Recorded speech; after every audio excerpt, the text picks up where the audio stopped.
Hi friends, welcome to my YouTube channel. ಎಲ್ಲ ಹೇಗಿದ್ದೀರಾ? ಎಲ್ಲರೂ ಚೆನ್ನಾಗಿದ್ದೀರಾ ಅಂದ್ಕೊಳ್ತೀನಿ.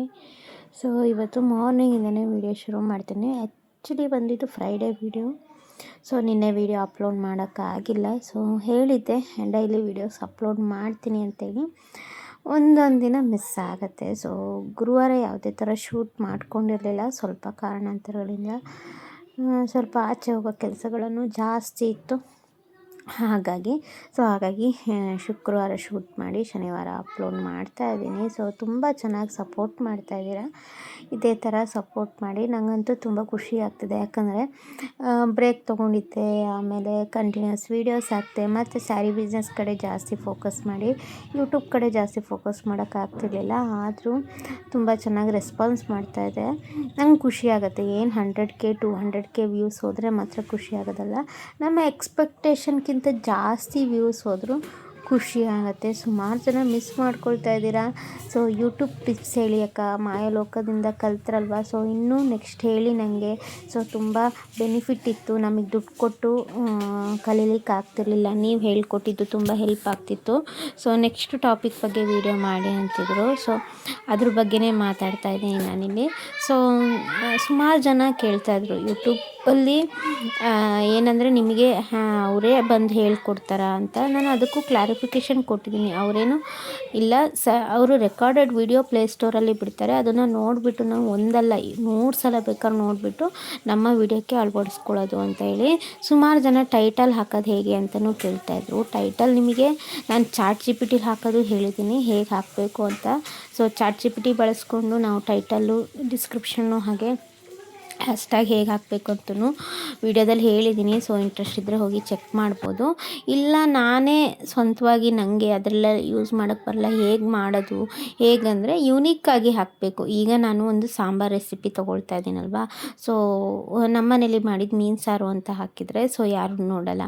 ಸೊ ಎಲ್ಲ ರುಚಿಗಿಂತ ಬಲು ರುಚಿ ಈ ಮೀನು ಸಾರು ಅಂತ ಹಾಕಿದರೆ ಸ್ವಲ್ಪ ಇಂಟ್ರೆಸ್ಟಾಗಿ ಏನು ಮಾಡಿದ್ದಾರೆ ಅಂತ. ಬಟ್ ಡಿಫ್ರೆಂಟಾಗೂ ಇರುತ್ತೆ ನಾವು ಮಾಡೋ ರೆಸಿಪಿಗೂ ಬೇರೆಯವ್ರು ಮಾಡೋ ರೆಸಿಪಿಗೂ.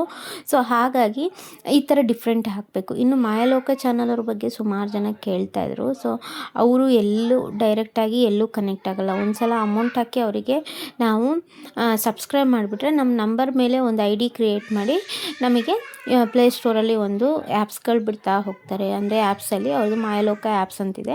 ಸೊ ಅದರಲ್ಲಿ ವೀಡಿಯೋಸ್ ದಿನ 3-4 ವೀಡಿಯೋಸ್ ಬಿಡ್ತಾ ಇದ್ದಾರೆ. ಸೊ ಅದನ್ನು ನೋಡಿಬಿಟ್ಟು ನಿಮ್ಮ ವೀಡಿಯೋದಲ್ಲಿ ಅಥವಾ ನಿಮಗೇನು ಮಿಸ್ಟೇಕ್ ಆಗ್ತಾಯಿದೆ ಅದನ್ನು ಅಳವಡಿಸ್ಕೋಬೋದು. ಇನ್ನು ಕುಕ್ಕಿಂಗ್ ಚಾನಲ್ ಮಾಡೋದಾದರೆ ಯಾವ ಥರ ಮಾಡ್ಬೋದು, ಯಾವ ಥರ ವಾಯ್ಸ್ ಓವರ್ ಕೊಡ್ಬೋದು, ಯಾವ ಥರ ವೀಡಿಯೋಸ್ ಮಾಡ್ಕೋಬೋದು ಅಂತ ಎಲ್ಲರೂ ಎಲ್ಲ ಹಿಂಟು ಡೈರೆಕ್ಟಾಗಿ ಅವ್ರಿಗೆ ಏನು ನಡೀತಾ ಇದೆ ಅದನ್ನು ಹೇಳ್ಕೊಡಲ್ಲ. ಸೊ ಅದನ್ನು ಸ್ವಲ್ಪ ಬಿಸ್ನೆಸ್ ಪರ್ಪೋಸಲ್ಲಿ ತೊಗೊಳ್ತಾ ಇರೋದು. ನನಗೆ ಸ್ವಲ್ಪ ಹೆಲ್ಪ್ ಆಗಿದೆ. ಯಾಕಂದರೆ ನಾನು ತೊಗೊಂಡಿರೋದು ಲಾಸ್ಟು 2 ಚಾನಲ್ಸ್ ನಂದು ಹೋಯಿತು. ಯಾವ ಮಿಸ್ಟೇಕಿಂದ ಹೋಯಿತು ಅಂತಲೇ ನನಗೆ ಗೊತ್ತಿರಲಿಲ್ಲ. ಸೊ ಇದು ತಗೊಂಡ್ಮೇಲೆ ಯಾವ ಮಿಸ್ಟೇಕಿಂದ ಅಂತ ಹೋಯಿತು ಅಂತ ಗೊತ್ತಾಯಿತು ನನಗೆ. ಸೊ ಹಾಗಾಗಿ ತೊಗೊಂಡಿದ್ದು 3000 ಸಮಥಿಂಗಿನ ಕೊಟ್ಟಿದ್ದೆ. ಬಟ್ ಇವತ್ತಿಗೂ ವ್ಯಾಲಿಡ್ ಇದೆ. 1 ಇಯರು ವ್ಯಾಲಿಡ್ ಇರುತ್ತೆ. 1 ಇಯರ್ ಆದಮೇಲೆ ಕೋರ್ಸ್ಗಳ ಬಗ್ಗೆ ಸುಮಾರು ಜನ ಕೇಳ್ತಿದ್ರು, ಕ್ಲಾಸ್ ಮಾಡ್ತಾರಾ ಅಂತ. ಏನೂ ಕ್ಲಾಸ್ ಇಲ್ಲ, ಆನ್ಲೈನ್ ಕ್ಲಾಸ್ ಏನೂ ಇಲ್ಲ.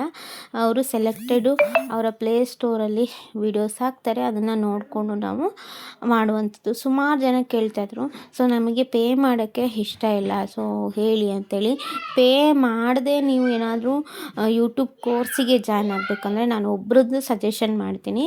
ಲಕ್ಕಿ ಲಿಕೇಶ್ ಯಶ್ ಅಂತ ಇದ್ದಾರೆ ಮದ್ದೂರವರು. ಅವರಲ್ಲಿ ಪ್ಲೇಸ್ಟೋರಿಗೆ ಹೋದರೆ ಯೂಟ್ಯೂಬ್ ಕೋರ್ಸು ಅಂತೇಳಿ ಯೂಟ್ಯೂಬ್ ಓಪನ್ ಮಾಡಿದ್ರೆ ಅವ್ರದ್ದು ಪ್ಲೇ ಲಿಸ್ಟಲ್ಲಿ ಯೂಟ್ಯೂಬ್ ಕೋರ್ಸ್ ಅಂತ ಇದೆ. ಫ್ರೀಯಾಗಿ ಏನು ಮಾಯಲೋಕದವ್ರು ಏನು ಹೇಳ್ಕೊಡ್ತಾ ಇದ್ದಾರೆ ಅದೇ ನಿಮಗಿದೆ. ಒಂದು 25-26 ವೀಡಿಯೋಸ್ ಇದೆ.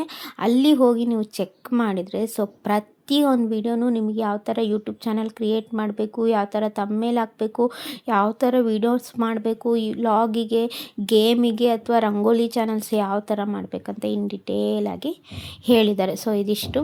ನಾನಿಲ್ಲಿ ಕಾಣೆ ಮೀನು ಸಾರು ಮಾಡ್ತಾಯಿದ್ದೀನಿ. ಫಸ್ಟು ಧನಿಯಾ ಮತ್ತು ಸಾಸಿವೆ, ಓಮ, ಮೆಂತೆ, ಜೀರಿಗೆ ಎಲ್ಲದನ್ನು ಹುರ್ಕೊಂಡು, ಬೆಳ್ಳುಳ್ಳಿ ಮತ್ತು ಶುಂಠಿ, ಈರುಳ್ಳಿನ ಚೆನ್ನಾಗಿ ಹುರ್ಕೊಂಡು ನಾನಿವತ್ತು ಖಾರದ ಪುಡಿ ಹಾಕ್ತಿದ್ದೀನಿ. ಖಾರದ ಪುಡಿ, ಕಾಯಿ, ಹುಳಿ, ಅರಿಶಿನ ಹಾಕಿ ನೈಸಾಗಿ ರುಬ್ಕೊಂಡು, ಮತ್ತು ಈರುಳ್ಳಿ, ಹಸಿಮೆಣಸು ಮತ್ತು ಟೊಮೊಟೊ ಹಾಕಿ ಚೆನ್ನಾಗಿ ಕುದಿಯೋಕೆ ಇಟ್ಬಿಟ್ಟಿದ್ದೀನಿ. ಅಷ್ಟಾದಮೇಲೆ ಎಲ್ಲ ಅಡುಗೆ ಮನೆ ಕ್ಲೀನ್ ಮಾಡ್ತಾಯಿದ್ದೀನಿ. ಸೊ ಬೆಳಿಗ್ಗೆ ನಾನು ಇದೇ ಥರ ಮಾಡೋವಂಥದ್ದು. ಸೊ ಒಂದೇ ಸಲ ಅಡುಗೆ ಮುಗಿಸ್ಕೊಂಡು ನಾಷ್ಟ ಮಾಡಿ ಅಡುಗೆ ಮಾಡಿ ಒಂದೇ ಸಲ ಕ್ಲೀನ್ ಮಾಡಿ ಇಟ್ಬಿಡ್ತೀನಿ. ನಾಷ್ಟ ಮಾಡೋದು ಒಂದು ಸಲ, ಕ್ಲೀನ್ ಮಾಡೋದು ಒಂದು ಸಲ, ಅಡುಗೆ ಮಾಡೋದು ಒಂದು ಸಲ, ಹಂಗಾಗಲ್ಲ. ಯಾಕಂದರೆ ಮಕ್ಕಳಿದ್ದಾರೆ, ಬಿಸ್ನೆಸ್ ಇದೆ. ಸೊ ಎಲ್ಲದನ್ನೂ ನೋಡ್ಕೋಬೇಕಾದ್ರಿಂದ ಹೆಂಗಾದರೂ ಇರಲಿ, ಅವಸ್ಥೆ ಹೆಂಗಾದರೂ ಇರಲಿ, ಫಸ್ಟು ಸಾಂಬಾರು ಕೆಲಸ ಮುಗಿಸ್ಕೊಬಿಟ್ಟು ಮನೆಯೆಲ್ಲ ಅಡುಗೆ ಮನೆ ಫುಲ್ಲು ಕ್ಲೀನ್ ಮಾಡಿ ಇಟ್ಬಿಡ್ತೀನಿ ನಾನು. ಸೊ ತಿಂಡಿ ಆದಮೇಲೆ ಕ್ಲೀನ್ ಮಾಡಿ ಮತ್ತೆ ಗಲೀಜಾಗುತ್ತೆ ಅಡುಗೆ ಮಾಡ್ಬೇಕಾದ್ರೆ. ಸೊ ಹಾಗಾಗಿ ಆ ಥರ ಮಾಡಲ್ಲ ನಾನು. ಈಗ ಈ ಥರ ಮಾಡ್ಕೊಂಡಿರೋದು. ಸೊ ನಾಷ್ಟ ಮಾಡಿ ನಾಷ್ಟದ ಬೆನ್ನಿಗೆ ಏನಾದರೂ ಒಂದು ಸಾಂಬಾರು ಮಾಡ್ತೀನಿ, ಪದಾರ್ಥ ಮಾಡಿಟ್ಟು. ಸೊ ಎಲ್ಲ ಪಾತ್ರೆ ಎಲ್ಲ ಉಳಿದಿದ್ದೆಲ್ಲ ಡಿಶ್ ವಾಷರ್ಗೆ ಹಾಕಿ ಕೈಯಲ್ಲಿ ತೊಳೆಯುವಂಥದ್ದೆಲ್ಲ ಕೈಯಲ್ಲಿ ತೊಳೆದು, ಇನ್ನೊಂದು ರೆಗ್ಯುಲರ್ ಆಗಿ ಒಂದಿದೆ. ಈಗ ಸಮ್ಮರ್ ಆಗಿರೋದ್ರಿಂದ ಮಜ್ಜಿಗೆ ಬೇಕೇ ಬೇಕು. ಮಜ್ಜಿಗೆ ಕುಡಿತೀವಿ. ಸೊ ಬೆಳಿಗ್ಗೆ ಮಾಡಿಟ್ರೆ ಸೊ ಸಂಜೆ ತನಕನಿರುತ್ತೆ. ಈ ಮಜ್ಜಿಗೆ ಮಿಷನ್ ಬಗ್ಗೆ ಸುಮಾರು ಜನ ಕೇಳ್ತಿದ್ರು. ಸೊ ಅಪ್ಕಮಿಂಗ್ ವಿಡಿಯೋದಲ್ಲಿ ಖಂಡಿತ ಹೇಳ್ತೀನಿ. ನನಗಂತೂ ತುಂಬ ಹೆಲ್ಪ್ ಆಗಿದೆ. ಇದು ಯಾವ ಥರ ವರ್ಕ್, ಇದು ಒಂದು ಆ್ಯಕ್ಚುಲಿ ಹಳೇದು. ಸೊ ಈಗ ಎಲ್ಲಿ ಸಿಗುತ್ತೋ ಗೊತ್ತಿಲ್ಲ ನನಗೆ ಮಾತ್ರ ನಮ್ಮ ಸಾಗರದಲ್ಲಿ ಸಿಕ್ಕಿದ್ದು. ನನಗೆ ನಿಯರ್ ಇಲ್ಲೆಲ್ಲೂ ಸಿಗುತ್ತೋ ಗೊತ್ತಿಲ್ಲ. ನಂಗೆ ಮೈಸೂರಲ್ಲೂ ಬೆಂಗಳೂರಲ್ಲಿ ಅಷ್ಟಾಗಿ ಗೊತ್ತಿಲ್ಲ. ನಾನು ಮೈಸೂರಲ್ಲಿ ಸುಮಾರು ಕಡೆ ಹುಡುಕಿದ್ದೀನಿ, ಎಲ್ಲೂ ಸಿಗಲಿಲ್ಲ ನನಗೆ.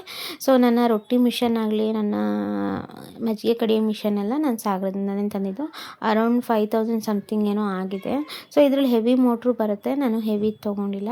ಸೊ ಇಷ್ಟಾಯಿತು ನೋಡಿ ಅಡುಗೆ ಮನೆ ಕೆಲಸ ಮಾಡಿ. ಈ ಥರ ಮೊಸರು ನಾನು ಪ್ಯಾಕ್ ಮೊಸರೇ ಯೂಸ್ ಮಾಡ್ತಾಯಿದ್ದೀನಿ. ಮನೇಲಿ ಹೆಪ್ಪಾಕೋಕ್ಕೂ ಅಷ್ಟೊಂದು ಫ್ರೀ ಇಲ್ಲ. ನಮ್ಮಮ್ಮನೂ ಹಾಕು ಅಂದರೆ ಒಂದೊಂದು ದಿನ ಹಾಕ್ಕೊಂಡು ಮರ್ಕೊಬಿಡ್ತಾರೆ. ಹಾಗಾಗಿ ಅರೌಂಡ್ 2 ಲೀಟ್ರ್ ಮೊಸರನ್ನ ಮಜ್ಜಿಗೆ ಮಾಡ್ತೀನಿ. ಸೊ ಇದೇ ಥರ ನೀರು ಹಾಕ್ಬಿಟ್ಟು ಉಪ್ಪು ಹಾಕಿ ಶುಂಠಿ ಮತ್ತು ಬೆಳ್ಳುಳ್ಳಿ ಮತ್ತು ಹಸಿಮೆಣಸು ಪೇಸ್ಟ್ ಮಾಡಿಟ್ಕೊಂಡಿದ್ದೀನಿ.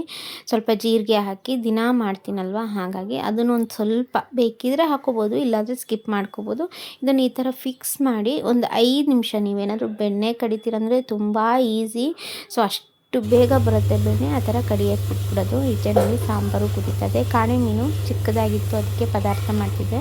ಸೊ ಇದೆಲ್ಲ ಆದಮೇಲೆ ಮಧ್ಯಾಹ್ನ ರೆಸ್ಟ್ ಮಾಡಿ ನನ್ನ ಮಗಳದು ನಾಳೆಗೆ 10 ಇಯರ್ಸ್ ಬರ್ತಡೇ ಇತ್ತು. ಸೊ ಸ್ವಲ್ಪ ಫೋಟೋಶೂಟ್ ಮಾಡೋಣ ಅಂತ ಕ್ಯಾಮ್ರಾಮನ್ನ ಕರ್ತಿದ್ದೆ ನಾನು ಪಾರ್ಕಿಗೆ.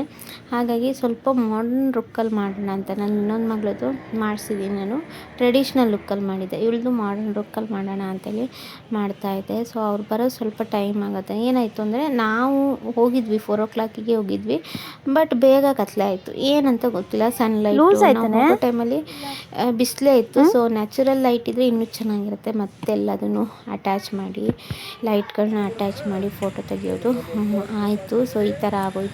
ಸೊ ನಾವು ಹೋದ ತಕ್ಷಣ ದಿಢೀರ ಮಳೆ ಕತ್ಲೆ ಆಯಿತು. ಸೊ ಇದಿಷ್ಟು ನನ್ನ ಕತೆ ಆಗಿತ್ತು. So thanks for watching. ಸಿಗ್ತೀನಿ ಮತ್ತೊಂದು ವಿಡಿಯೋ.